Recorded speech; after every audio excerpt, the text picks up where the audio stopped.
want to take a couple of minutes to review the syllabus for PEAK 2500, and then I'll introduce you to your Week 1 expectations. As you can see, all of my information is located in the upper right-hand corner. The best way to contact me is through email, or you can also text me. This is my office phone number. During Week 1, I will share with everyone my phone number so that you can text me if you have a concern that I can address immediately. Here is your text for this class. I do suggest that you purchase this book. You can get a used copy. It is very inexpensive. However, many of the assignments that you'll be completing in this class will require you to use this book. Each week you'll also do a case study, which gives you the opportunity to respond to things that can happen to you in the coaching field. It gives you a real life example, and there'll be a few questions that you'll be answering each week related to this case study. Now, the case study will be available to you. However, if you wanted to review other case studies and get more information, this book is a great resource. In your own time, take a look at the course description, course content, and course objective. This will give you more information related to the class and what the goals are in regards to your learning. I want to take a moment just to briefly go over the course content and schedule. Here you'll see just a preview of the things that you'll be doing each week. You'll also notice in week 5, this class ends on a Tuesday. Your final exam will be available that Sunday and Monday, so you'll have an opportunity to submit your responses then. Week 4 has a shorter timeline. I have set a deadline of June 29th for week 4. Reason being, I'm going to be going out of town that Sunday, which is July 1st. And so I wanted to make sure I had time to get everything graded before I submitted your final grades before the final exam. So each week I will give you an introduction video to give you more information related to the weeks to the work that you'll be doing each week.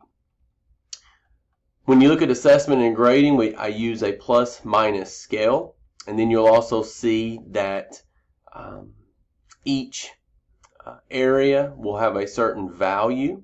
So for example, your exam and quizzes will be worth 30%, your assignments will be worth 25%, case studies will be worth 20%, your practice plan 15%, and then your philosophy of coaching paper will be worth 10%. This gives you just an idea of what to expect in each of these areas.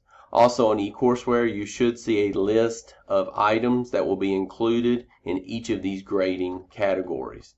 When it comes to class participation, my goal for you is that you participate in all activities so that you can maximize your total score for the end of the class, and so that you can get the grade that you desire. For the rest of the material, you'll notice in part 8 all the way to the end, that's information that you can look at on your own time. If you do have any questions about any of the material, please feel free to contact me. The last thing I wanted to share with you is that assignments will be due at the end of each week. If you do turn something in late, you'll be deducted 20% each day. So for example, if you submit it Monday morning at 2 a.m., that's 2 hours late, so that'll be a 20% deduction. If you submit it on Tuesday, that'll be 2 days late. Wednesday will be 3 days late. Anything after Wednesday is no longer accepted. So now let's go ahead and go to eCourseware so that I can share with you what your expectations are for week 1. So if you click on the week 1 folder, a couple of things I want to point out to you. The first thing you're going to find is the introduction to the class. Please watch this video for just a brief 2-minute introduction to PEAK 2500. What you're watching right now is located here. This is the week 1 introduction file, and this will be a video link that I will post for each of the 4 weeks. Each week it's important to look at the checklist to determine what your responsibilities are. So for example, in week 1 you want to view 3 presentations, chapter 1, chapter 2, and chapter 3. These presentations are located here. When you click on these presentations, you want to choose Play Slideshow. That way you can hear my voice, because my voice is embedded for each of the slides.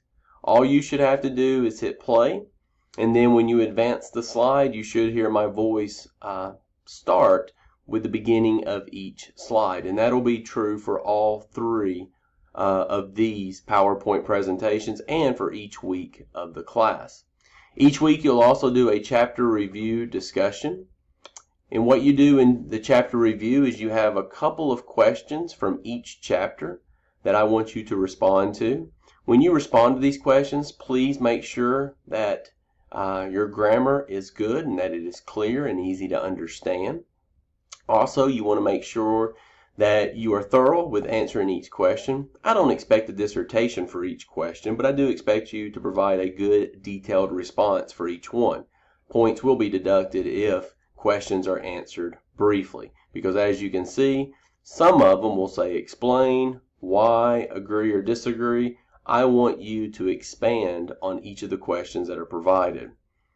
When you do case study 1, you'll open up the PDF document, read the story, and then you're going to respond to 4 questions. Now for this class, I'm using something known as Flipgrid. When you click on this link, it should take you to a new web page where you will have the 4 questions that you are being asked. You'll hit this big green button. When you click on the green button, it's going to show a screen with your face because it's going to be recording your response. So instead of typing in the responses, you are going to be recording yourself, but you only have 90 seconds. So each video is going to be 1.5 minutes. So my task for you is to respond to as many questions as you can. However, in 90 seconds, you may not get an opportunity to do all 4. This is a new approach to doing online discussion. This will allow you the opportunity to watch other people's videos to see what they have to say in regards to the questions, because each case study is a scenario, and so our responses may be a little bit different. And then you'll see coaching objectives. You'll want to complete this form and submit it through Dropbox. And then finally, each week you will answer a few quiz questions. So you'll want to click on this link, answer the questions, and then you will be done with week 1. So again, each week is available for 7 days. It's important that you develop a good timeline for getting things completed. Try not to put it off to the very end where you're doing everything at the same time. Try to spread it out through the week so you're having the opportunity to really think and to be able to respond with detail in regards to the things that I'm asking you to do. So that's your introduction to week 1. If you have any questions about anything related to week 1, please let me know.